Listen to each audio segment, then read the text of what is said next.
simple problem. I imagine one of the things that can happen with the facet joint is that it rides up onto its rim in rotation and gets stuck there. And when we gap it, we simply drop it back into its proper place. So, simple, straightforward, acute back. The patient says, "It happened the other day, I lifted something heavy, turned awkwardly, and I've had this pain on the left side of my back." And examine them, we find no abnormal neurological signs. There may be some limitation of forward flexion. Straight leg raising is usually normal. And when you press on it, you find marked tenderness there. So you put a little injection of local anesthetic and hydrocortisone onto it. Give it a little time to work. The next common cause of low back pain comes from the sacroiliac joint. When I was very first interested in orthopedic medicine, when I was a GP in the 60s, there was a lot of controversy as to whether the sacroiliac joint could move or not.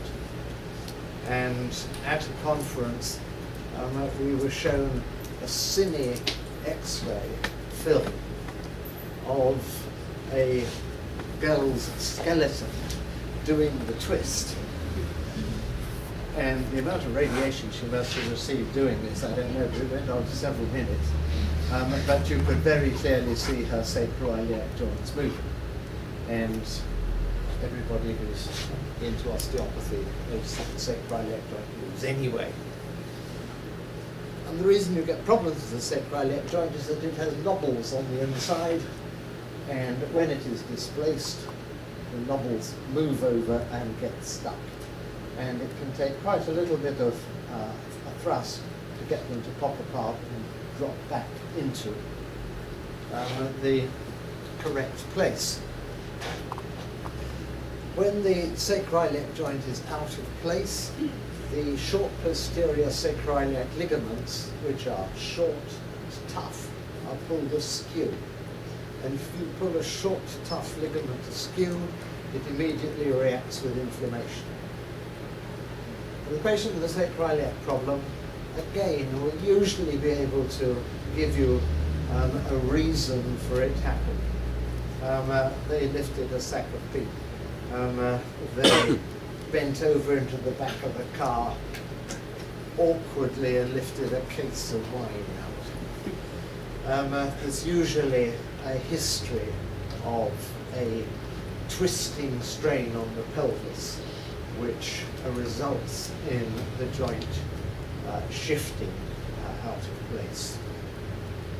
And the patient with a sacroiliac joint pain will point very specifically to the area just medial to the posterior superior iliac spine.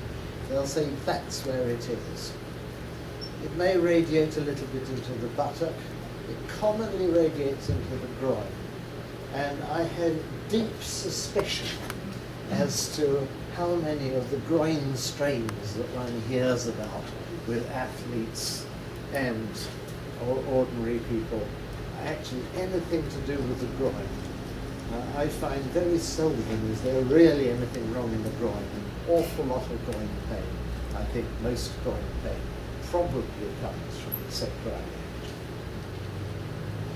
No numbness and tingling in the legs.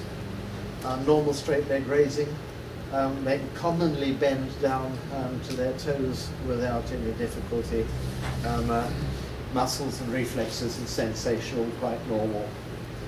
You lie them on their face and you press over the back of the sacroiliac joint, and they will say, yes, that's where it is. And once again, you would take your little syringe of local anesthetic and hydrocortisone. Depending on the degree of pain and tenderness, will depend on the quantities of the local anesthetic and hydrocortisone that I use. If it's very acute, then I'll use half and half. So I'd use 1.5 mil of hydrocortisone, 1.5 mil of local anaesthetic, and inject them directly into the most tender part of the sacroiliac ligaments, and also out under the posterior superior spine, because the sacroiliac ligaments condense to almost to a point under the posterior superior spine, and you can get a tennis elbow type effect out there under the spine. And if you just go prompt into the middle of the sacroiliac ligaments, you may miss the most important part of the problem, which is out under the sacroiliac spine. Now, I quite often, well, from time to time, I see patients who've been to a GP who's interested in trying to help people with backs, has heard that if you inject them, they may get better. Now, the National Health Service supplies them with 1.5-inch needles.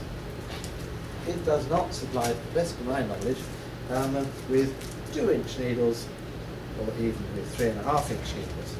And in order to get right down the back of the sacrum and out under the posterior superior spine, in anybody other than somebody who's fairly thin, you need the 2-inch needle. And GPs will often give a very nice injection in the right sort of place, but the needle's not long enough, so it doesn't get to where it's needed.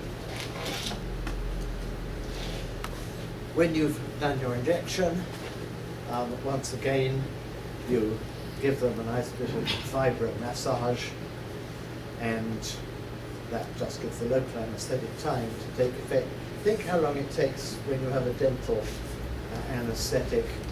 It takes 5 to 10 minutes for the anaesthetic to take full effect. And so you want to give the patient that 5 to 10 minutes for the local anaesthetic to take effect. Then you've got the muscular relaxation, which will allow you to manipulate and to reposition the sacroiliac joint in whichever direction it happens to have gone. I'm not doing under image control in the theatre into the facet joint, which a recent paper in one of the Oxford journals has pointed out that it doesn't seem too much good. What I do is I inject around that. I just go down onto it with the needle and inject the stuff around the facet joint. Because it's a little joint, its capsule is thin, the ligaments around it are fairly fine, and so injecting around it seems to have perfectly good effect. And Europe's most prestigious medical orthopedic neurosurgical journal is Euroscope. In the September issue last year, they did a review of all the RCTs of facet joint and epidural injections. And to quote them, they were low to very low success. And that's with in theatre with the radiology. So the question I have for you, if you're doing epidurals in your office and you have the success that you claim you do, and these guys across Europe don't have the success, what do you feel about that? Yeah, and the reason that they don't have success is, I believe, that they put the injection in, and they say, come and see me in 3 months' time. But we put our injections in, and we then use proper osteopathic treatment, physical treatment, because to get rid of the sort of problems which we all see, you have to get rid of the inflammation, which is in many cases quick and easy, and you then have to cure the real problem, which is the mechanics. And if you don't get the mechanics right, then the problem isn't going to go away. So I tell you about the injections because that is my thing for an osteopathic audience, where you can't get to do the injections yourselves. But I am not qualified, but I trained in osteopathy and I'm trained in chiropractic. in days gone by, and I use them fully and all the time, because getting the mechanics right is, if anything, more important than the injections. But yes, that does tend to be important. And NICE is very unhappy about all sorts of things which, when they're used in the right way in combination, do produce. There is one other thing which NICE still doesn't approve of, but which those of us who've been using it for 14 more years find quite invaluable, and that is prolotherapy, the sclerosing injection. Many patients will say, I have sugar injections. And the subject, the substance, is a mixture of dextrose, glycerol, and phenol. And if you have an unstable lumbar spine and you want to give it an internal corset, because external corsets are a bit of an abomination on the whole, then you can inject the sacroiliac and the iliolumbar ligaments with a mixture of P2G solution and local anesthetic. And what it does, what happens is that the cells which make ligaments make our ligaments while they're growing, and then basically go to sleep because they've made the ligaments. Ligaments don't change an awful lot. And what this little cocktail does is it wakes up the cells which make the ligament, and they actually lay down more ligament tissue.